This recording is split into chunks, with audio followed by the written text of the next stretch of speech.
Your morning news now. A vote to repeal Wisconsin Governor Tony Evers' statewide mask order heads to the Republican-controlled Assembly today, where it will likely pass.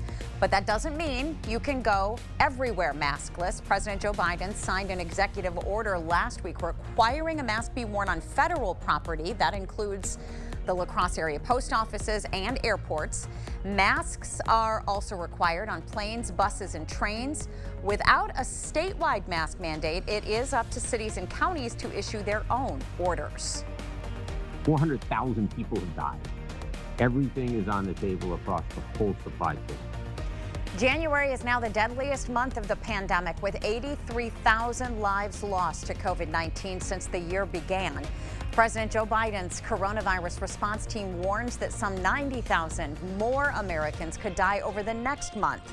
A variant first detected in the UK has now been found in over half the states, and it's 50% more contagious. Experts say vaccines are the key to stopping the transmission of the virus. Their rollout, however, continues to face challenges. This past week, we received half of what we ordered for vaccines.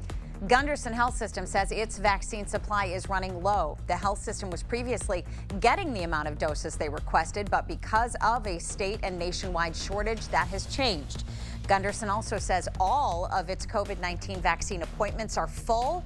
When patients are eligible to schedule an appointment, they will see a message in their MyChart account or receive a letter in the mail. The FDA is warning consumers about alcohol-based hand sanitizers coming from Mexico. It placed these products on a countrywide import alert. FDA officials say some of the products have been labeled as containing ethanol, but tested positive for methanol, which is not an acceptable ingredient in hand sanitizer in the U.S. The substance can be toxic if it is ingested or absorbed through the skin. CLORIS LEACHMAN, who became a household name as Phyllis in the Mary Tyler Moore Show and her own CBS sitcom, has died. The Emmy and Oscar-winning actress also played parts in 3 Mel Brooks movies, including Young Frankenstein. CLORIS LEACHMAN was 94 years old. Well, we have dry conditions today and tomorrow, but we are tracking a storm system for the weekend. Still looks on track to arrive in our area late in the day Saturday, and especially Saturday night. We could also see some snow showers lingering into Sunday morning. So if you do have any travel plans this weekend, something to keep in mind. Climate change is now a top priority for President Joe Biden and his administration. Biden signed new executive actions to conserve 30% of federal land and water by 2030, as well as doubling renewable energy production from offshore winds. The Secretary of Interior has also been ordered to freeze new oil and natural gas leases on public land and offshore waters to the extent possible. There certainly, I think, seems to be, unfortunately, a broader acceptance of the use of violence. The Department of Homeland Security is warning of violent domestic threats. The extremists may have been empowered by the U.S. Capitol assault on January 6th. The agency is monitoring online chatter among those who may be inspired by false election narratives. It says this heightened threat environment could persist until at least April. The federal eviction moratorium will now last until March 31st, but that doesn't mean tenants can stop paying rent.